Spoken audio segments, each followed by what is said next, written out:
Divine youth India channel में आपका स्वागत है। आइए सुनते हैं अद्भुत, आश्चर्यजनक किंतु सत्य घटना। श्री शिव प्रसाद मिश्र शांति कुंज हरिद्वार से अपना अनुभव बताते हुए कहते हैं, भगवान को भक्त का बायना चुकाना पड़ा। श्री रघुवीर सिंह चौहान की बड़ी लड़की की शादी तय हो चुकी थी। वे हमारे साथ पूज्य गुरुदेव एवं माता जी से मिलाने का कार्य करते थे।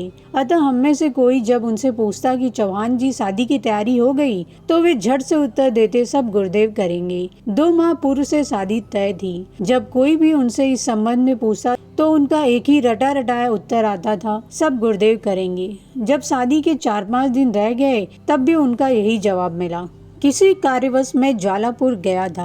अकस्मात उनके घर पर नजर पड़ी। देखा, न लिपाई न पोताई न रंग रोगन, विवाह के कोई लक्षण भी दृष्टिगोचर नहीं हो रहे थे। शांतिकुंज आया, सोचा अब गुरुदेव एवं माता जी से कहे बिना काम नहीं चलेगा। मैंने दूसरे दिन गुरुदेव से इसकी चर्चा की। उस दिन भी चौहान जी का वही जवाब था, जबकि शादी के मात्र 3 दिन शेष रह गए थे। गुरुदेव ने हमारी सारी बातें गौर से सुनी, फिर कहा, बेटा बायना तो भरना पड़ेगा। उनकी बात सुनकर मुझे लगा कि क्या ये सचमुच नरसिंह मेहता के अवतार हैं, जिनने अपने कृष्ण को हुंडी चुकाने के लिए मजबूर कर दिया था।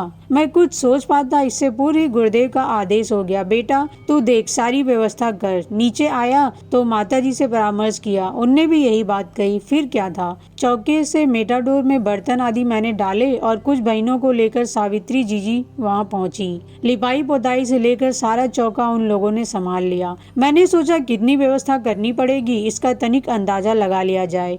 यह विचार कर मैं सीधे चौहान जी के समधी के यहाँ बहारदाबाद चला गया। वहाँ जो कुछ भी देखा उससे मेरी आंखें फटी की फटी रह गईं। गांव का मान्य ठाकुर उस समय पूरे गांव को खाना खिला रहा था। मुझे तनिक संकोच हुआ, फिर भी पूछ बैठा, बारात में कितने लोग आएंगे? उत्तर मिला 1000।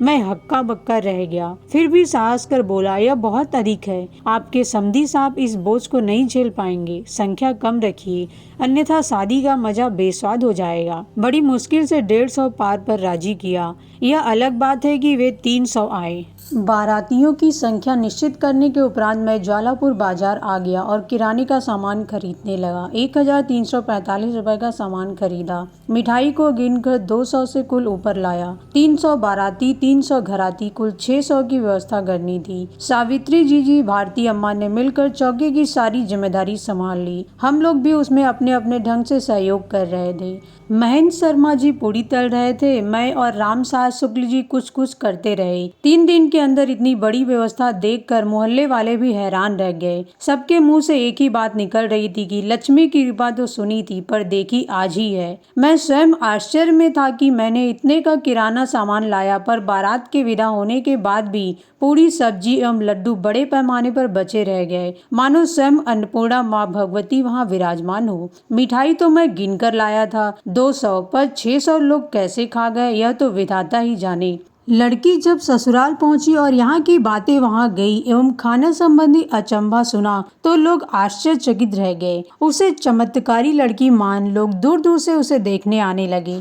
यह तो उस भगवान का चमत्कार था जिसका भक्त उसे श्रद्धापूर्वक मन मस्तिष्क से अपना सब कुछ मान चुका था। इस प्रकार श्रद्धा की विजय हुई और भगवान को भक्त का बायना चुकाना पड़ा। पुस्तक अद्भुत, आश्चर्यजनक किंतु सत्य, भाग 2, पृष्ठ 102 और 103। जय महाकाल।